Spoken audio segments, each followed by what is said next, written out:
आप सब कैसे हो। आज क्लास 11th की ज्योग्राफी का चैप्टर नंबर 2 जिसका नाम है पृथ्वी की उत्पत्ति एवं विकास। इसके जितने सारे इंपॉर्टेंट जो क्वेश्चन बनेंगे बच्चों, सारे इंपॉर्टेंट क्वेश्चन को इस वीडियो में डिस्कस करेंगे। वीडियो को अंत तक बने रहे।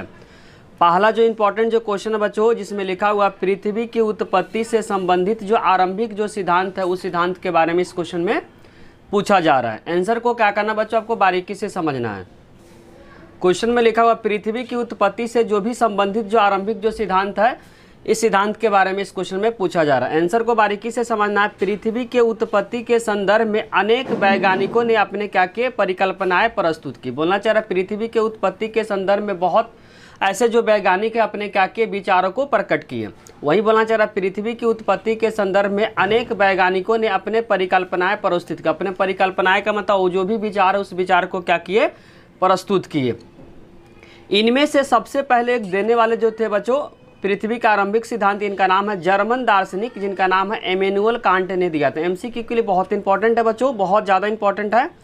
क्वेश्चन में एमसीक्यू के फॉर्म में क्वेश्चन आएगा बच्चों, पृथ्वी की उत्पत्ति के संदर्भ में सबसे पहले कौन ऐसा वैज्ञानिक है जिन्होंने आरंभिक सिद्धांत दिया था, तो इसका आंसर हो जाएगा बच्चों इमैनुअल कांट। इमैनुअल कांट कौन थे बच्चों, तो एक जर्मन दार्शनिक थे। इमैनुअल कांट कौन थे बच्चों, एक जर्मन दार्शनिक थे। तो पृथ्वी के उत्पत्ति के संदर्भ में बहुत ऐसे वैज्ञानिक जो अपने विचारों को क्या किए, दिए। लेकिन उसमें से सबसे पहले जो दिए थे बच्चों उनका नाम आपको ध्यान रखना, इमैनुअल कांट। इमैनुअल कांट कौन थे, तो इसका आंसर हो जाएगा बच्चों जर्मन एक दार्शनिक थे। तो यहाँ से 2-3 क्वेश्चन एमसीक्यू के फॉर्म में आएगा। पृथ्वी की उत्पत्ति के संदर्भ में बहुत ऐसे वैज्ञानिक जो अपने विचारों को क्या किए, प्रकट किए, मतलब अपने विचारों को क्या किए, प्रस्तुत किए, मतलब अपने विचारों को दिए। जिसमें से सबसे पहले जो देने वाले जो पृथ्वी के उत्पत्ति के संबंध में जो आरंभिक सिद्धांत जो देने वाले थे उनका नाम आपको ध्यान रखना इमैनुअल कांट। इमैनुअल कांट अगर पेपर में पूछेगा कौन थे, तो इसका आंसर हो जाएगा जर्मन दार्शनिक थे। कि उत्पत्ति के संदर्भ में पहले जो दिए थे उनका नाम आपको ध्यान रखना इमैनुअल कांट। इमैनुअल कांट जो भी बच्चों जो विचार दिए थे उस विचार में जो परिवर्तन करके थोड़ा सा मॉडिफिकेशन करके, मॉडिफिकेशन का मतलब संशोधन करके जो लाया उनको बोला गया बच्चों निहारिका परिकल्पना। तो जो भी इमैनुअल कांट बच्चों जो पृथ्वी के उत्पत्ति के संबंध में जो आरंभिक सिद्धांत दिए थे उस सिद्धांत में क्या किया, थोड़ा सा परिवर्तन कर दिया, मतलब थोड़ा सा चेंज करके, मतलब संशोधन करके जो लाया उसको बोला गया बच्चों निहारिका परिकल्पना। ध्यान से समझना है।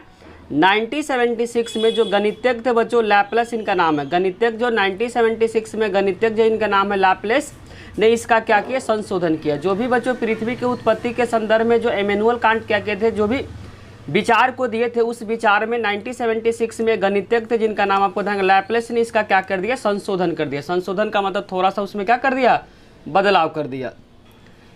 इमैनुअल कांट का बच्चों जो विचार था, जो सिद्धांत था, उस सिद्धांत में थोड़ा सा लैप्लेस ने 1976 में क्या कर दिया, संशोधन। संशोधन का मतलब आपको ध्यान रखना बच्चों बदलाव होता है। संशोधन का मतलब क्या होता है, उसमें थोड़ा सा बदलाव कर दिया। किसी बच्चों इमैनुअल कांट जो पृथ्वी की उत्पत्ति के संदर्भ में जो आरंभिक सिद्धांत दिए थे उस सिद्धांत में लैप्लेस ने क्या कर दिया, 1976 में क्या कर दिया, संशोधन कर दिया। संशोधन का मतलब उसमें क्या कर दिया, चेंज कर दिया गया, जिसे क्या कहा गया बच्चों, निहारिका परिकल्पना कहा गया।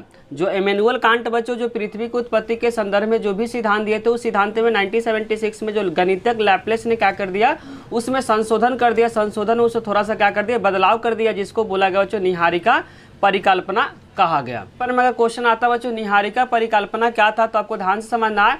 जो जर्मन दार्शनिक इमैनुअल कांट ने क्या कहते हैं, पृथ्वी के उत्पत्ति के संदर्भ में जो भी क्या किए थे, सिद्धांत दिए थे, उस सिद्धांत में जो लैप्लेस जो गणितज्ञ थे उन्होंने क्या कर दिया, 1976 में क्या कर दिया, थोड़ा सा बदलाव कर दिया। उसी बदलाव को कहा गया बच्चों निहारिका परिकल्पना कहा गया। नेक्स्ट पॉइंट बच्चों, इनके अनुसार मतलब लैप्लेस के अनुसार ग्रहों का जो निर्माण हुआ बच्चों धीमी गति से घूमते हुए पदार्थों के बादल से हुआ। बहुत इंपॉर्टेंट लाइन है बच्चों। लैप्लेस बोलते हैं, वे क्या बोलते हैं, लैप्लेस के अनुसार ग्रहों का जो निर्माण हुआ बच्चों धीमी गति से घूमते हुए पदार्थों के बादल से हुआ। इनके अनुसार बच्चों लैप्लेस के अनुसार जो ग्रह का जो निर्माण हुआ धीमी गति से घूमते हुए पदार्थों के बादल से हुए। बाद में बच्चों इसमें फिर से क्या किए, चैम्बरलेन और दूसरा का नाम आपको ध्यान रखना मोल्टेन ने कहा कि ब्रह्मांड में अन्य तारा सूर्य के नज़दीक क्या करता है, गुजरा। बाद में बच्चों पहले क्या किए थे, इमैनुअल कांट दिए थे। इमैनुअल कांट में 1976 में चेंज कर दिया लैप्लेस। लैप्लेस के बाद बच्चों एक और आया जिसका नाम आपको ध्यान रखना चैम्बरलेन और मोल्टेन ने कहा ब्रह्मांड में अन्य तारा है जो सूर्य के नज़दीक क्या करा, गुजरा। सूर्य के नज़दीक से क्या किया, अन्य जो तारा है वह क्या किया, गुजरा। और यह बात किसने बोला था? तो इसका नाम हो जाएगा बच्चों चैम्बरलेन और मोल्टेन ने यह बात बोला था कि ब्रह्मांड में अन्य तारा भी है जो सूर्य के नजदीक से क्या हुआ, गुजरा। के परिणाम स्वरूप तारे के गुरुत्वाकर्षण से सूर्य सतह के सिगार के आकार का कुछ पदार्थ अलग हो गया। बोलना चाह रहा है इसके परिणाम स्वरूप क्या हुआ, जो तारे का जो गुरुत्वाकर्षण के कारण से सिगार के आकार का कुछ क्या होगा, पदार्थ अलग हो गया, सूर्य से क्या होगा, दूर चला गया। पहले क्या हो गया, अलग हो गया बच्चों, पहले क्या हो गया, अलग हो गया, अलग होने के बाद सूर्य से क्या हो गया, दूर चला गया। धीरे धीरे यह सूर्य के चारों तरफ घूमने लगा और धीरे धीरे संघनित होगा। संघनित का तो एकत्रित होकर क्या कर दिया, बादल में बदल गया, एकत्रित होकर ग्रहों के रूप में बदल गया। ध्यान से इस लाइन को समझना है। इसके परिणाम स्वरूप बच्चों तारे के जो गुरुत्वाकर्षण के कारण जो सतह के सिगार के आकार का कुछ क्या हो गया, अलग हो गया। अलग होने के बाद क्या होगा, सूर्य से क्या हो गया, दूर चला गया। धीरे धीरे सूर्य के चारों तरफ घूमने लगा और धीरे धीरे संघनित, संघनित का मतलब एकत्रित होकर क्या कर लिया बच्चों, ग्रहों में बदल गया। एकत्रित होकर क्या हो गया बच्चों, बदल गया। पहले क्या हो गया बच्चों, सूर्य के शिकार से अगर कुछ पदार्थ अलग हो गया, अलग होने के बाद क्या होगा, सूर्य से बहुत दूर चला गया। धीरे धीरे क्या होगा, सूर्य के चारों तरफ घूमने लगा। घूमते घूमते क्या होगा बच्चों, संघनित होगा। संघनित का मतलब एकत्रित होगा और एकत्रित होने के बाद क्या हो गया, ग्रहों के रूप में यह बदल गया।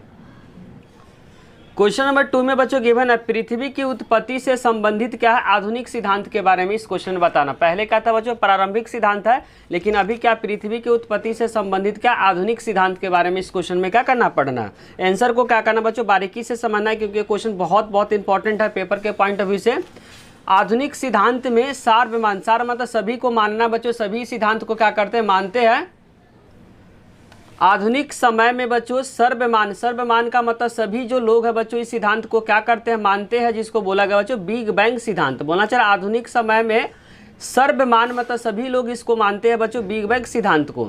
1920 में एडविन हम्बल ने इनके प्रमाण दिए। बच्चों अगर पेपर में पूछता है बिग बैंग सिद्धांत किसने दिया था, तो 1920 में दिए थे। किसने दिए थे बच्चों, एडविन हम्बल ने दिए थे। क्या बोले, आधुनिक समय में बच्चों सभी कोई मानते हैं बिग बैंग सिद्धांत को। बिग बैंग सिद्धांत कब दिया था और किसने दिया था, तो 1920 ईस्वी में दिए थे बच्चों, एडविन हम्बल ने इनके प्रमाण दिए। अब बिग बैंग सिद्धांत क्या होता है बच्चों, पेपर के लिए बहुत इंपॉर्टेंट है, पेपर में बार बार रिपीट होता है कि बिग बैंग सिद्धांत क्या है। बिग बैंग सिद्धांत क्या बच्चों, पृथ्वी की उत्पत्ति से संबंधित क्या आधुनिक सिद्धांत ही क्या कहलाता है, बिग बैंग सिद्धांत कहलाता है। तो बच्चों बारीकी से क्या करना आपको समझना है। शुरू में सभी पदार्थों जिनसे क्या बना, ब्रह्मांड बना है, अति छोटे एकांकी परमाणु के रूप में थे। बोलना चाह रहा बच्चों जो ब्रह्मांड बना है स्टार्टिंग समय में क्या था, परमाणु के आकार का, मतलब छोटे आकार का था। तो वही बोलना चाह रहा है शुरू में सभी जो पदार्थ था बच्चों जिससे क्या हुआ, ब्रह्मांड बना हुआ है। शुरू में बच्चों सभी पदार्थ जिनसे ब्रह्मांड बना हुआ है अति छोटे एकांकी, अति मतलब बहुत ज़्यादा छोटा, परमाणु के रूप में था। परमाणु मतलब छोटे रूप में था और एक ही स्थान पे क्या था, स्थित था। ध्यान से समझना, शुरू में बच्चों सभी पदार्थ जो जिनसे क्या मिलकर ब्रह्मांड मिलकर बना हुआ वह बहुत ज़्यादा क्या था, छोटा था, परमाणु के रूप में था, मतलब बहुत ज़्यादा छोटा था और एक ही स्थान पे क्या था, स्थित था। बोलना चाह रहा शुरू में बच्चों जो सभी पदार्थ जिनसे क्या हुआ ब्रह्मांड मिलकर बना हुआ वो बहुत ज़्यादा छोटा था। किस आकार का था बच्चों, परमाणु के आकार का था, जिनका आयतन बहुत ज़्यादा सूक्ष्म था। सूक्ष्म का मतलब बहुत कम था और तापमान काफ़ी अधिक था। बोलना चाह रहा बच्चों जो परमाणु का आकार का था यह का था बहुत ज़्यादा छोटा था, लेकिन इसका टेम्परेचर बहुत हाई था। टेम्परेचर जो मतलब तापमान जो था बच्चों वह बहुत क्या था, अधिक था। शुरू में सभी पदार्थ जिनसे ब्रह्मांड मिलकर बना बहुत ज़्यादा छोटा था, बहुत ज़्यादा सूक्ष्म था, लेकिन इसका आयतन बहुत ज़्यादा कम था। लेकिन ध्यान रखना जो टेम्परेचर बहुत ज़्यादा था, टेम्परेचर इस परमाणु का बहुत ज़्यादा था, लेकिन इसका आयतन बहुत कम था, बहुत ज़्यादा सूक्ष्म था। सूक्ष्म का तो बहुत ज़्यादा छोटा था। किस आकार का था बच्चों, परमाणु के आकार का था। बोलना चाह रहा वर्तमान समय में बच्चों जो ब्रह्मांड बना हुआ है वह क्या था, स्टार्टिंग समय में शुरू में क्या था बच्चों, वह एक छोटे पदार्थ से मिलकर बना था। एक छोटे पदार्थ था बच्चों, वो किस आकार का था, परमाणु आकार का था, लेकिन बहुत ज़्यादा छोटा था और साथ आयतन बहुत कम था। लेकिन उस परमाणु का जो जिसका आकार बहुत छोटा था उसका टेम्परेचर बहुत क्या था, अधिक था। टेम्परेचर अधिक होने के कारण इस प्रक्रिया में छोटे गोलक में क्या हो गया बच्चों, भीषण विस्फोट हो गया। क्यों बच्चों, क्योंकि टेम्परेचर बहुत अधिक था। यह घटना आज से लगभग 13.7 अरब वर्ष पहले की घटना है। बोलना चाह रहा आज से 13.7 अरब वर्ष पहले की क्या है, घटना है। इस प्रक्रिया में जो छोटे गोलक में क्या हो गया बच्चों, भीषण विस्फोट हो गया। विस्फोट होने का मेन रीजन क्या था बच्चों, टेम्परेचर बहुत अधिक था। यह घटना आज से 13.7 अरब वर्ष पहले की क्या है, यह घटना है। पॉइंट बच्चों, बिग बैंग से 3 लाख वर्ष के दौरान तापमान में 4500 डिग्री केल्विन का गिर गया। जब बच्चों विस्फोट हो गया, जब विस्फोट हो गया तो विस्फोट होने के बाद बिग बैंग से 3 लाख वर्ष के दौरान, 3 लाख वर्ष के दौरान बच्चों जो टेम्परेचर था 4500 डिग्री केल्विन से क्या हो गया, गिर गया। जब विस्फोट हो गया तो विस्फोट होने के बाद बच्चों 3 लाख वर्ष के दौरान, 3 लाख वर्ष के दौरान कितना डिग्री सेल्सियस की गिरावट हो गया, 4500 डिग्री केल्विन की क्या हो गई, गिरावट हो गई।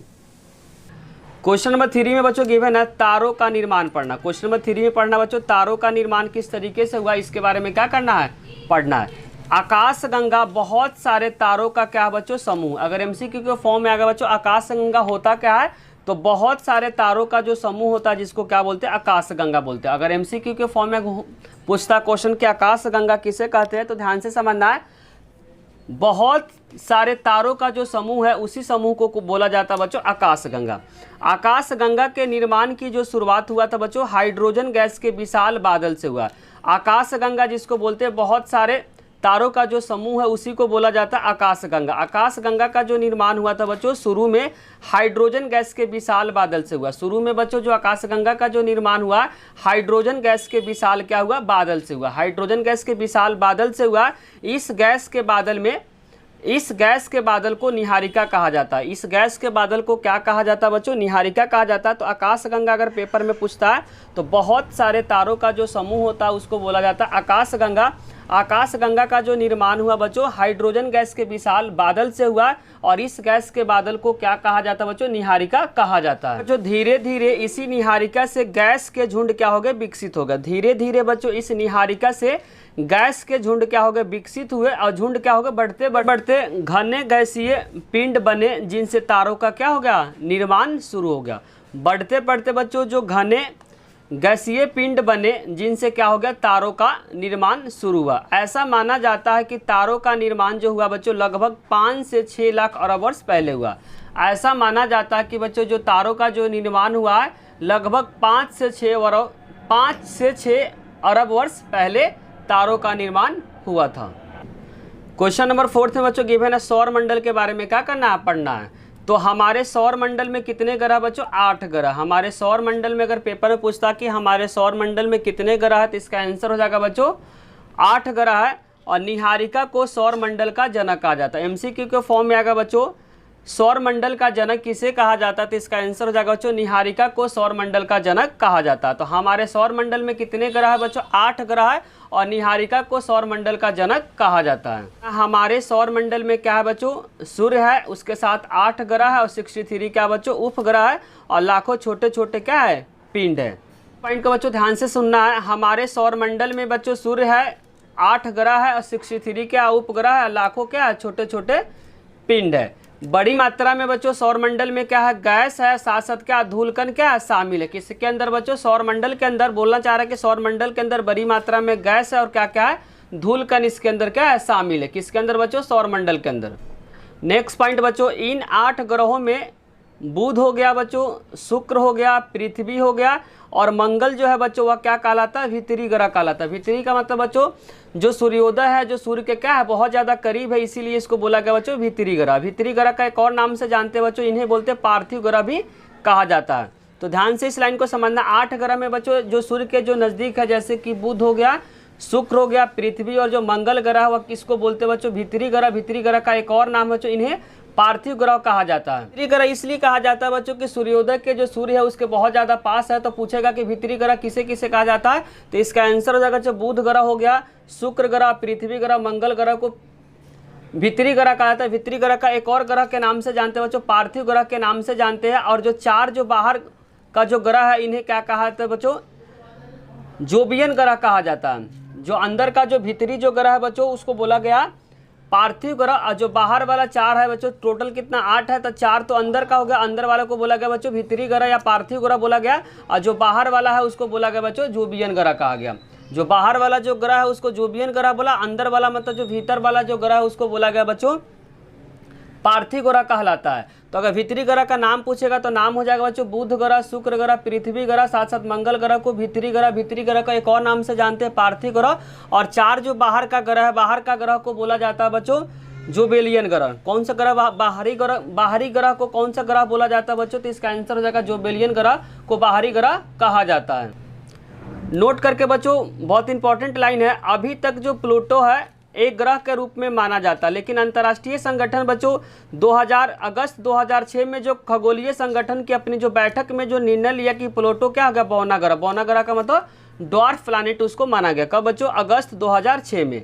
बस आपको ध्यान रखना है 2006 से पहले क्या था बच्चों, जो प्लूटो था वो भी क्या है, एक ग्रह है। लेकिन खगोलीय संगठन अपनी बैठक बच्चों अगस्त 2006 में यह निर्णय लिया कि जो प्लूटो को क्या कहा गया बच्चों, बौना ग्रह कहा गया। यही इसलिए नोट करके लिखे, अभी तक प्लूटो को एक ग्रह के रूप में माना जाता है, लेकिन अंतर्राष्ट्रीय खगोलीय संगठन ने अपनी बैठक बच्चों अगस्त 2006 में यह निर्णय लिया कि प्लूटो क्या है, अब बौना ग्रह। बौना ग्रह को बोलते बच्चों ड्वार्फ प्लैनेट बोलते। कब बच्चों? 2006 के बाद। मीटिंग कब हुई थी बच्चों? अगस्त 2006। इसी मीटिंग में बोला गया था कि जो अब प्लूटो है वो क्या है, ग्रह नहीं, अब वो ड्वार्फ प्लैनेट के रूप में इसे माना गया, जिसको हिंदी में बोलते बच्चों बौना ग्रह। क्वेश्चन नंबर 5 में बच्चों गिवन है, पार्थिव तथा जोबियन ग्रह में अंतर को बताइए। पार्थिव ग्रह क्या होता है बच्चों? भीतरी ग्रह को पार्थिव ग्रह कहते हैं। तो पहले हम लोग पढ़ेंगे पार्थिव ग्रह को, उसके बाद पढ़ेंगे बच्चों जोबियन ग्रह के बारे में। तो पार्थिव ग्रह के बारे में पढ़ते हैं। इन्हें भीतरी ग्रह भी कहा जाता है। एमसीक्यू के फॉर्म में अगर बच्चों पार्थिव ग्रह को दूसरा क्या नाम है, तो भीतरी ग्रह, क्योंकि बच्चों सूर्योदय के क्या बहुत ज़्यादा नज़दीक है। दूसरा पॉइंट बच्चों, पार्थिव ग्रह सूर्य के बहुत ज़्यादा क्या है, नज़दीक है, जहां अत्यधिक तापमान के कारण गैस क्या हो गया, संघनित नहीं हो पाया। बोलना चाह रहा बच्चों कि जो पार्थिव ग्रह सूर्य के बहुत ज़्यादा नज़दीक है, जिसके कारण से बच्चों टेम्परेचर बहुत ज़्यादा है, जिसके कारण से गैस वहां पे एकत्रित नहीं हो, संघनित का मतलब एकत्रित नहीं हो पाया, क्योंकि बच्चों वहां पे टेम्परेचर बहुत ज़्यादा अधिक था, जिसके कारण से यहाँ पे गैस क्या होगा बच्चों, संघनित नहीं हो पाया, क्योंकि इसका जो सूर्योदय के बहुत ज़्यादा नज़दीक है, सूर्य के बहुत ज़्यादा नज़दीक है, जिसके कारण से टेम्परेचर बहुत ज़्यादा है, जिसके कारण से वहाँ गैस क्या होगा बच्चों, एकत्रित नहीं हो पाया। नेक्स्ट पॉइंट बच्चों, सौर वायु सूर्य के नज़दीक ज़्यादा शक्तिशाली होता है। जो सौर वायु होता है बच्चों वह सूर्योदय के नज़दीक बहुत ज़्यादा शक्तिशाली होता है, जिसके कारण से पार्थिव ग्रहों के से ज़्यादा मात्रा में गैस को उड़ा ले गया। वही होता है जो एयर होता है सूर्योदय के नज़दीक बहुत ज़्यादा शक्तिशाली होता है, जिसके कारण से पार्थिव ग्रहों को ज़्यादा मात्रा में गैस को क्या कर लिया बच्चों, उड़ा लेकर चला गया। क्योंकि यहाँ पे बच्चों जो वायु होता है बहुत ज़्यादा शक्तिशाली होता है, जिसके कारण से वहाँ के जो गैस है उसको क्या कर दिया, वहाँ से उड़ा ले गया। क्योंकि यहाँ का जो वायु है बहुत ज़्यादा क्या है, शक्तिशाली है, जिसके कारण से वहाँ पे जितने सारे जो गैस है उस गैस को क्या कर लिया, उड़ा लेकर चला गया, उड़ाकर क्या कर लिया, लेकर चला गया। और ध्यान रखना बच्चों, पार्थिव ग्रह का जो आकार होता है क्या होता है, छोटा होता है। अगर एमसीक्यू के फॉर्म में अगर बच्चों पार्थिव ग्रह का आकार के बारे में बताइए, तो पार्थिव ग्रह का जो आकार होता है वह छोटा होता है। इस लाइन को दोबारा बच्चों समझा देते हैं कि सौर वायु के जो नज़दीक होता है बहुत ज़्यादा शक्तिशाली होता है, जिसके कारण से पार्थिव ग्रह ज़्यादा मात्रा में गैस को उड़ाकर लेकर चला जाता है। क्योंकि वहाँ का जो एयर है बच्चों शक्तिशाली है, जिसके कारण से जितने सारे वहाँ का गैस है उस गैस को क्या कर लेते हैं बच्चों, उड़ाकर लेकर वहाँ से चले जाते हैं। और ध्यान रखना पार्थिव ग्रह का जो आकार होता है बच्चों वह छोटा होता है। अब हम लोग पढ़ेंगे बच्चों जोबियन ग्रह के बारे में। जोबियन ग्रह बच्चों जस्ट इसका अपोजिट है, इन्हें बाहरी ग्रह भी कहा जाता है। जोबियन ग्रह बच्चों सूर्य से क्या है, बहुत दूर है, और सूर्य से बहुत दूर होने के कारण इसका तापमान क्या है, बहुत कम है। बोलना चाह रहा बच्चों सूर्य से बहुत ज़्यादा दूर है, जिसके कारण से इसका जो तापमान हो क्या है, बहुत कम है। तो पहला बोलेंगे जोबियन ग्रह को बाहरी ग्रह भी कहा जाता है। जोबियन ग्रह बच्चों सूर्य से बहुत दूर है, जिसके कारण से सूर्य से बहुत दूर होने के कारण इसका जो तापमान क्या है, बहुत कम है। नेक्स्ट पॉइंट बच्चों, यह सूर्य से दूर है, इसीलिए सौर पवन इतनी शक्तिशाली न होने के कारण यहाँ की गैस को न हटा पाई। बोलना चाह रहे बच्चों ये सूर्य से बहुत दूर है, इसीलिए जो सौर पवन यहाँ पे शक्तिशाली न होने के कारण यहाँ के गैसों को क्या करते, उड़ा नहीं ले पाए। क्योंकि सूर्योदय से बहुत ज़्यादा दूर है, सूर्योदय से बहुत ज़्यादा दूर है, तो सौर पवन क्या शक्तिशाली नहीं है, जिसके कारण से यहाँ के गैसों को क्या कर दिया, उड़ाकर ले नहीं पाया, मतलब संघनित होगा। जब उड़ा के नहीं ले पाएगा तो क्या हो जाएगा बच्चों, संघनित का तो एकत्रित हो पाया। और इनका ध्यान रखना आकार क्या होता है बच्चों, बड़ा होता है। तो पेपर के लिए बच्चों पार्थिव ग्रह जो विनिक ग्रह बहुत पेपर में क्या होता है बार बार रिपीट होता है, तो क्या करना अंतर को आपको बारीकी से नोट करके इसको अच्छे से क्या करना याद करना कि पेपर के लिए क्वेश्चन बहुत ज़्यादा इंपॉर्टेंट है। बचे हुए क्वेश्चन को बच्चों नेक्स्ट पार्ट में लेकर आएंगे। अगर बच्चों वीडियो अच्छी लगी तो लाइक कमेंट और सब्सक्राइब करना चैनल को ना भूले। आप लोग का कमेंट ही बच्चों हम लोग को मोटिवेट करता है वीडियो बनाने के लिए, साथ साथ दोस्तों के साथ शेयर करना भी ना भूले। Thank you.